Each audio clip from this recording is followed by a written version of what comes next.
Good morning, everyone. We are coming to you live via Facebook streaming, via YouTube streaming, and also via Skype online. Each one of you is welcome to this morning's live streaming, Saturday, 28th of July 2018. According to Hindu calendar, yesterday was the celebration of Guru Purnima. Purnima means full moon and Guru means master. It is dedicated, the full moon which is dedicated to Guru, the light, one who begins the journey.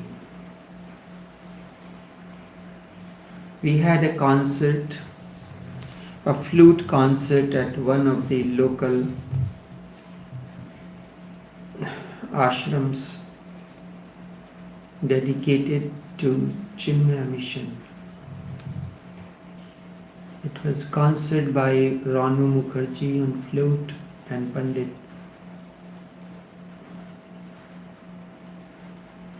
another person on ghatam and tabla. It was quite a spectacular concert. Ranu Mukherjee, has been connected with the Indian music director R.D. Varman, and he had given the music for a very popular movie, 1942, A Love Story. In that, flute plays, and at one moment the song, the music, everything comes to a cessation. The word goes, tham sa gaya hai. Everything has come to cessation. Then music, tabla, flute, everything stops for a moment. It was quite and I have posted 2 videos of it, Rag Bageshwari, and the others I'll post sometimes later. Initiation, journey from misery to bliss. As such as you are, your life is nothing else but misery. Initiation means you are within the energy field of the Master. And when you are within the energy field of an awakened one, the journey moves from misery to bliss. Initiation is the beginning to live life in its totality with awareness, moment to moment, and meditativeness each moment. We continue to live our lives in misery. Sometimes the misery is less, the other times is more. And when it is less, you do not feel it. The difference is only of degree. Either it is less that you cannot feel it, or it is more that you feel it in quite proportions. You are never really blissful, and the moment that you call moments of happiness are only of less misery. There is a difference when the moment is of less misery and the moment when misery is not there at all. What you call the moments of happiness are only the moments of less misery. In those moments, your misery is less than the normal, the usual dose. Indeed, it is so diluted that it is no more painful and you do not feel it. In comparison, it looks like happiness, but in reality, it is only less misery. You are less miserable at that moment. Watch and you will find what I am saying. I do not believe in theories or the false notions. I believe only in facts, and whatsoever I say is simply factual based on my experience with humanity, with human beings.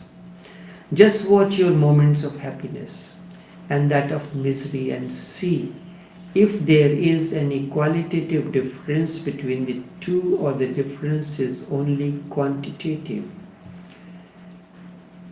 If it is only quantity, then the difference is not worth. Only a qualitative difference is the difference that makes really a difference and makes a change. But that qualitative difference is possible only when you start dismantling, cutting off the roots of your misery.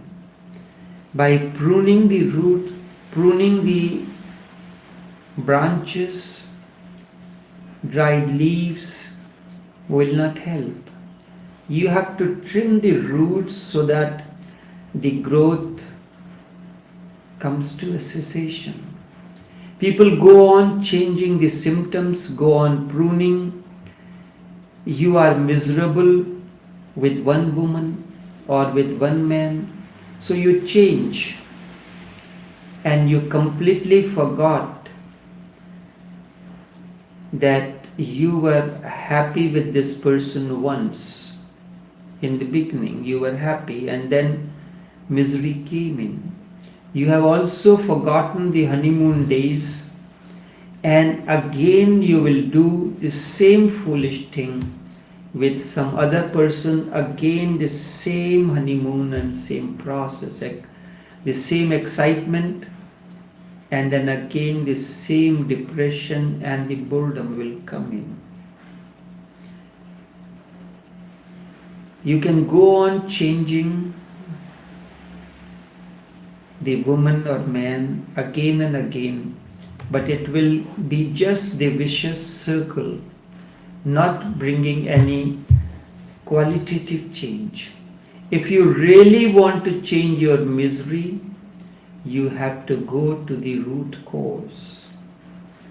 And the root cause is that you do not know what love is. You consider love as a relationship. Love is the flow of energy that is first the flower of harmony blossoms within, and when that harmony, when that bliss overflows, that is love. You then want to share. You realize that you cannot take away anything from here, but you can share a lot. And you can share not only with one person, you can share that energy, that overflow, that bliss, that harmony with as many people as you come in contact with on a day-to-day basis.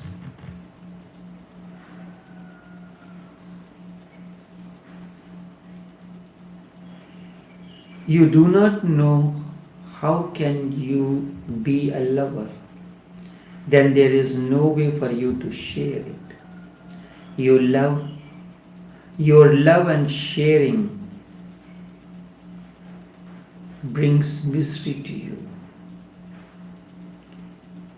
Your love and sharing brings misery to you because there is expectation behind it. Basically, you are not blissful, and also the another reason is that you are not really blissful. You have considered love as a relationship, and that's what you want to share with someone. Basically, you are not blissful, so when you relate with somebody, In the beginning, you somehow manage to act blissfully. And how long can you act? As things settle, you start coming back to your normal self, because one cannot live continuously acting. You enact a scene, after that you return to your normal self. Those honeymoon days when you were smiling with songs on your lips are just days of acting, but soon they disappear. They disappear in an unknown oblivion. And then you come back to your natural and normal pace. One has to, otherwise it will bring tiredness. No one can go on putting a face for a long period of time. You can act for a certain period of time and then the things change.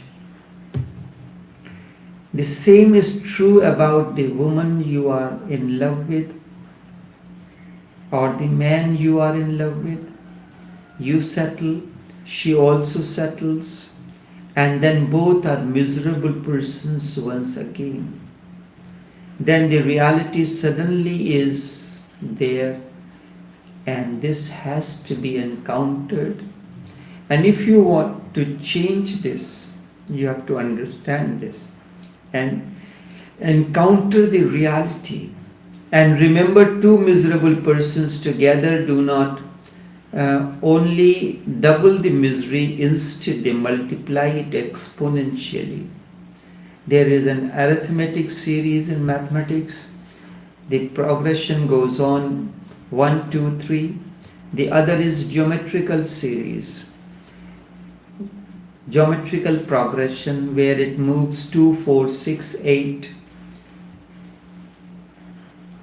in that proportion.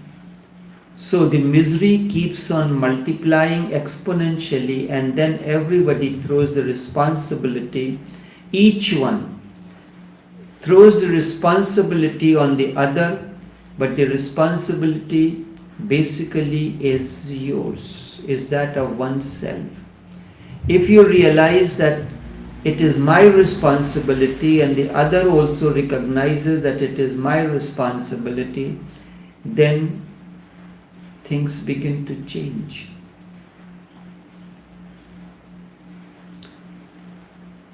First, we should find out the root cause of your misery, and then you cut off the roots, destroy them. Before you start growing roses, you have to pull out all the weeds.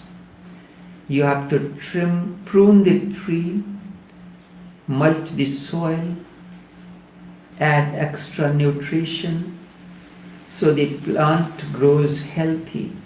And when the plant is healthy, the blossoms will also be healthy.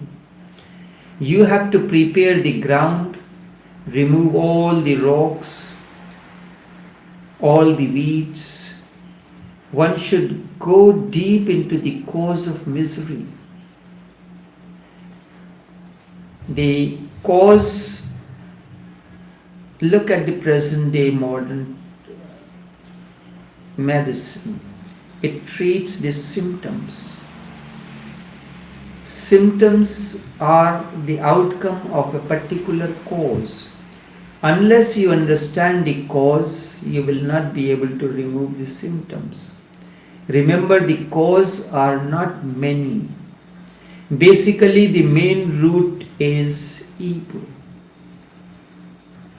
You consider yourself to be right and the other wrong, and the same is the case with the other, and no one wants to accept the responsibility as his or her own. And then the whole problem arises. Basically, the main root, the cause, is ego, and the others are offshoots of it. If you can understand this, eradicate this, then everything else falls apart. Because it is the root that gives the nourishment to the branches. A man with ego is bound to remain miserable because ego is never fulfilled and it can never accept its responsibility. Its thirst is unquenchable. And because it can never be fulfilled, it always brings frustration. And that frustration goes on accumulating and becomes your misery, and then one day it explodes. And you will realize that the brawl starts with very simple things. And those things which are not called for at that time. It's just happened that particular circumstance or situation has simply ignited the fire or touched somewhere where all that the Pandora's box has now opened. And that frustration accumulates and becomes your misery. It becomes unmanageable and mountainous. It destroys all joy, love and truth. You simply become a black hole and goes on sinking into it. Goes on, the black hole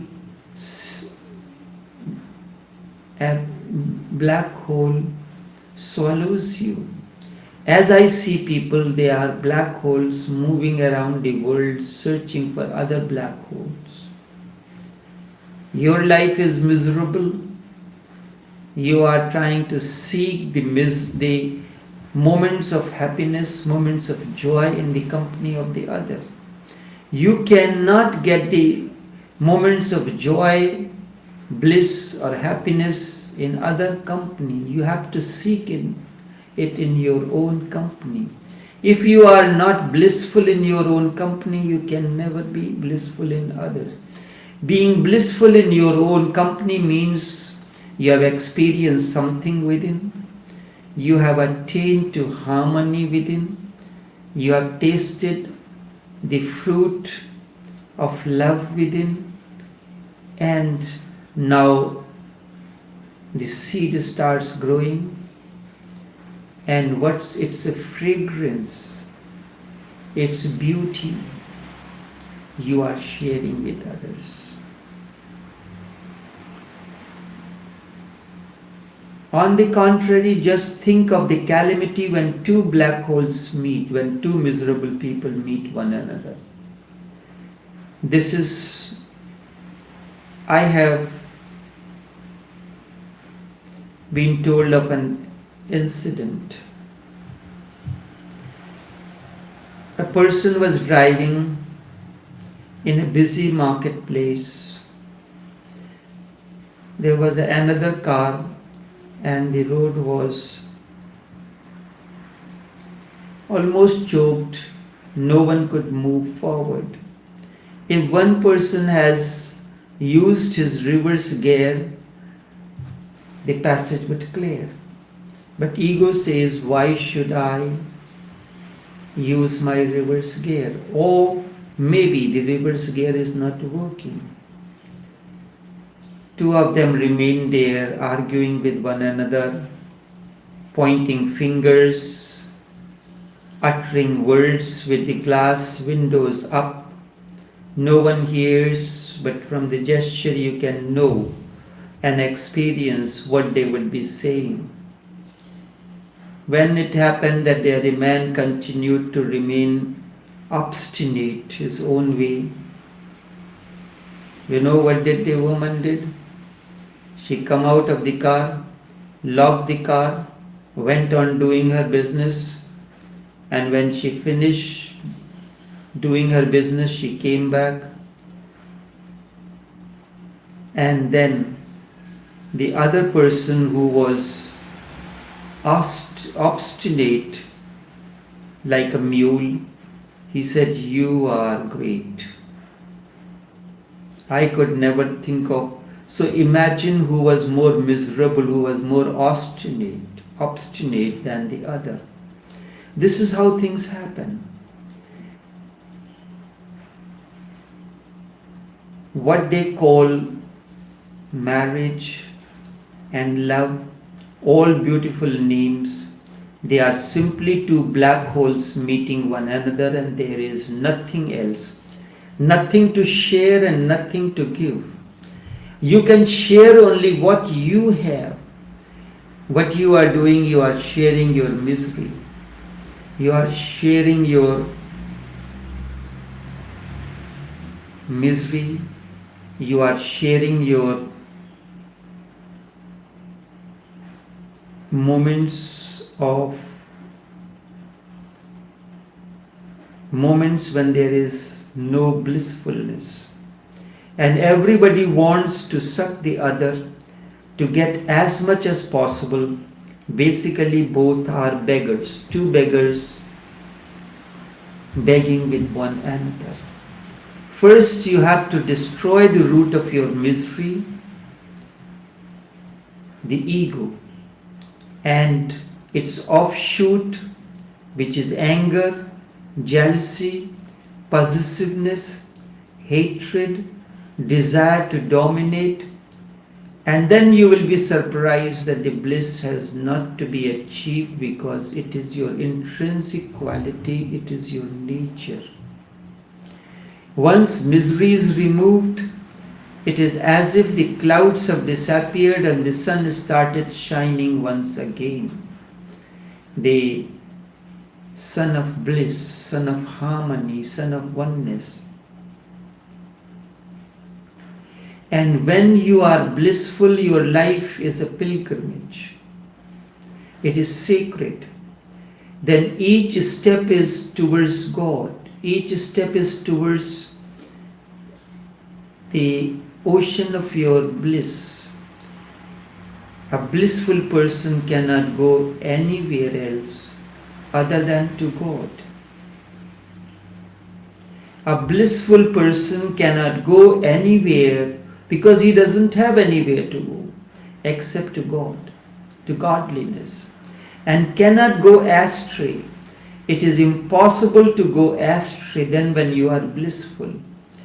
If he has fulfilled one thing, if he has allowed his blissful nature to be expressed, then there is no problem of any kind. You have to be pilgrims of bliss, dancing, singing, and rejoicing. You have to be pilgrims of bliss, dancing, singing, and rejoicing, and that God is not far away. You need not bother about God. Just look for His intrinsic quality. What is the quality of God? That provides the space for everything to happen. And then all that is blissful comes in due course, naturally and spontaneously.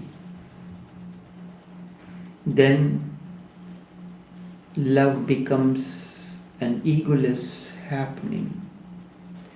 Then love becomes an egoless happening.